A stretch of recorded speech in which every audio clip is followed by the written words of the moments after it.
wabarakatuh. Perkenalkanlah, nama saya Nabila Farah Ranjani dari Universitas Negeri Yogyakarta, Prodi Pendidikan Ekonomi kelas A20, ingin menerangkan materi mengenai teori ekonomi. Nah, di sini sebelumnya saya menerangkan teori ekonomi ini dengan tujuan untuk memenuhi tugas mata kuliah ekonomi digital. Nah, secara garis besar, teori ekonomi itu dibagi menjadi dua. Jadi ada yang dibagi menjadi teori klasik dan teori historis, dan ada yang dibagi menjadi teori makro dan teori mikro. Nah, di sini saya ingin menerangkan mengenai teori klasik dan teori historis dahulu. Nah, teori klasik adalah teori yang dikembangkan oleh David Ricardo dan James Mill serta pendahulunya yang dahulu pernah menyusun sebuah buku. Nah, teori klasik itu menyatakan bahwa pasar bebas akan mengatur dirinya sendiri jika tidak ada campur tangan dari pihak apapun. Jadi, teori klasik itu dia mandiri, dia tidak bekerja sama dengan pemerintah, dia tidak bergabung dengan rumah tangga. Nah, di sini yang kedua adalah teori historis. Teori historis itu menitik beratkan pada proses perkembangan perekonomian masyarakat dimulai dari tahap prasejarah hingga tahap industri. Masyarakat dunia dan masyarakat berkonsumsi tinggi. Nah, teori historis itu menyebutkan bahwa pertumbuhan ekonomi suatu negara didasarkan pada teknik produksi dan mata pencaharian penduduknya. Jadi, dapat disimpulkan bahwa teori klasik dan teori historis itu tidak saling menyatu. Jadi, teori klasik dan teori historis itu berbeda. Kalau teori klasik itu mandiri, dia tidak bekerja sama dengan pemerintah, akan tetapi kalau teori historis itu dia campuran. Jadi campuran antara keluarga, masyarakat dan pemerintah itu sendiri. Nah, terus di dalam teori ekonomi itu ada tokoh yang sangat berperan penting di dalamnya dan sangat familiar sekali sih selama ini. Nah, siapa sih tokoh tersebut? Tokoh tersebut adalah John Maynard Keynes, Milton Friedman, dan Adam Smith. Nah, ketiga tokoh itu sangat banyak sekali pengaruhnya di dalam teori ekonomi sendiri. Nah, saya ingin menjelaskan mengenai salah satu dari tokoh tersebut. Nah, tokoh itu adalah John Maynard Keynes. Siapa sih beliau? Kalau ada yang tahu bisa komen di kolom komentar ya.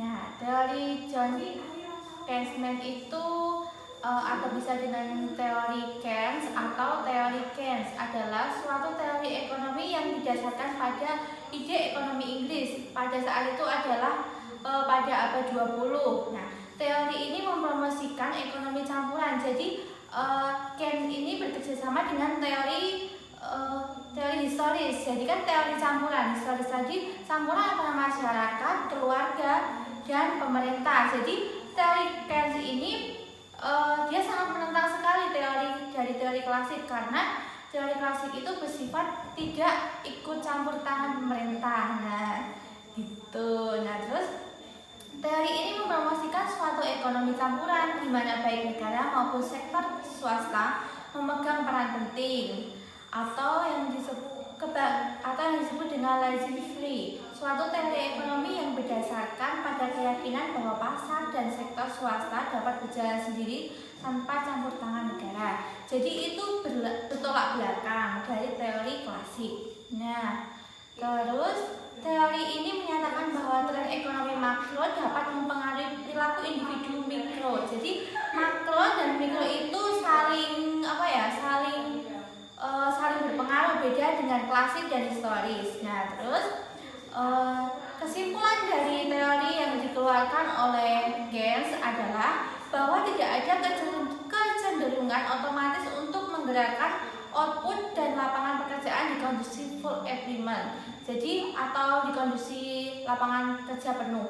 Kesimpulan ini bertentangan dengan prinsip ekonomi klasik seperti supply side yang menganjurkan untuk tidak menambah peredaran uang di masyarakat untuk menjaga titik keseimbangan di titik yang ideal. Jadi dari awal sampai akhir tadi sudah dijelaskan bahwa teori klasik dengan teori makro itu sangat bertentangan.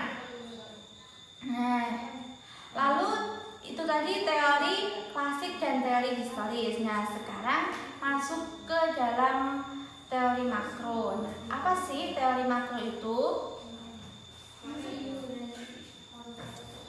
Teori makro itu adalah sebagai cabang pembahasan dari ilmu ekonomi mengenai aktivitas dalam cakupan wilayah yang luas. Jadi makro itu mempunyai cakupan yang luas.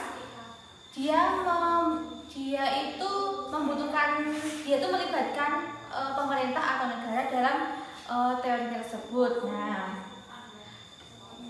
terus apa sih yang melatar belakangi timbulnya teori ekonomi makro?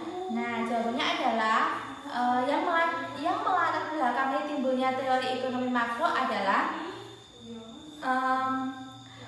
dari tantangan oleh Adam Smith sendiri. Dahulu Adam Smith itu menjadi pelopor teori ekonomi makro. Nah, dia melalui bukunya yang berjudul Wealth of Nations, dan Adam Smith merupakan pelopor dari aliran ekonomi klasik. Pada tahun 1930, aliran klasik ini dianggap mengalami kegagalan karena terjadinya gejolak dan krisis besar pada saat itu. Nah, terus yang kedua adalah apa sih yang menjadi kunci dari teori ekonomi makro? Di dalam ekonomi makro itu ada 3 kunci. Nah, di situ teori ekonomi makro membahas masalah 3. Yang pertama yaitu tentang pertumbuhan ekonomi, yang kedua tentang inflasi, dan yang ketiga tentang kesempatan kerja. Jadi antara pertumbuhan ekonomi, inflasi dengan kesempatan kerja itu saling berpengaruh. Jadi semisal pertumbuhan ekonominya masyarakat naik, kesempatan kerja pun akan semakin sulit. Jadi persaingan kerja pun akan semakin ketat. Nah, seperti itulah contoh dari kunci dari teori ekonomi makro tersebut. Masalah inflasi juga, kalau seumpama pekerjaannya ketat dalam menerima pekerjaan, akan menimbulkan adanya inflasi juga. Nah, masuk ke dalam materi yang kedua yaitu teori ekonomi mikro. Apa sih yang dimaksud dengan teori ekonomi mikro itu? Nah, teori ekonomi mikro itu didefinisikan sebagai cabang dari ilmu ekonomi yang membahas aktivitas ekonomi dalam lingkup sempit. Nah, tadi kalau makro sudah dijelaskan bahwa kalau makro itu lingkupnya besar, dia melibatkan pemerintah atau negara. Nah, kalau ekonomi mikro ini hanya masyarakat, perseorangan atau keluarga saja. Nah, keluarga atau rumah tangga. Meskipun begitu, ekonomi mikro tidak selalu berkaitan dengan masalah finansial atau keuangan di sebuah perusahaan maupun kehidupan rumah tangga. Nah, selain itu, ekonomi mikro atau disebut juga sebagai mikroekonomi adalah ilmu ekonomi yang mempelajari tentang kurva permintaan dan penawaran, yang kemudian turut membantu memahami pula hubungan antara perubahan upah, pola pekerjaan yang sesuai, serta memahami variabel biaya pada saja dalam suatu produksi barang dan jasa. Nah, jadi kalau teori makro tadi ada 3, kalau teori mikro juga ada 3, tapi teori mikro lebih ke produksinya. Nah, kalau teori makro itu lebih ke sumber daya manusianya, gitu perbedaannya. Nah, lalu apa saja sih yang dipelajari dalam ekonomi mikro? Nah, dalam ekonomi mikro itu kita difokuskan pada aspek analisis atau variabel ekonomi seperti teori produksi, teori harga, permintaan dan penawaran, elastisitas, analisis biaya dan manfaat. Nah, seperti apa yang saya sudah katakan di awal tadi, bahwa teori mikro itu berbeda dengan makro. Kalau makro itu ke sumber dayanya, kalau mikro lebih cenderung ke proses produksinya. Nah,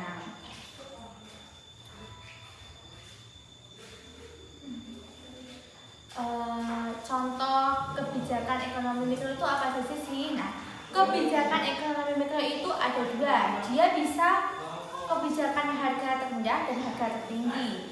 Kapan sih harga terendah dan harga tertinggi itu bisa bisa dicapai atau bisa dikelola. Nah, kebijakan harga terendah itu ditetapkan ketika kondisi jumlah penawaran lebih besar daripada permintaan, sehingga menyebabkan penumpukan produk dan tidak semua masyarakat akan membeli produk tersebut, hingga kemudian produk dijual dengan harga yang semurah-murahnya. Nah, itu baru yang dinamakan dengan kebijakan harga terendah. Nah, yang kedua adalah kebijakan harga tertinggi di dalam ekonomi mikro. Nah, apa sih yang dimaksud dengan kebijakan harga tertinggi di dalam ekonomi mikro itu? Harga tertinggi itu ditetapkan karena adanya kondisi pasar mengalami ketidakpastian harga, yaitu melonjaknya harga menjadi sangat tinggi. Kebijakan ini kemudian dapat terjadi karena jumlah penawaran yang rendah sehingga jumlah permintaannya tinggi. Nah, pada keadaan ini maka stok barang sangat kurang sehingga pada konsumen ingin membeli produk tersebut untuk kemudian diperjualbelikan kembali dengan harga yang tinggi. Nah, jadi itu adalah dua kebijakan yang ada di dalam teori ekonomi makro. Itu tadi adalah materi mengenai teori ekonomi. Semoga bermanfaat. Bila ada salah kata, saya mohon maaf. Bila itu Wassalamualaikum warahmatullahi wabarakatuh.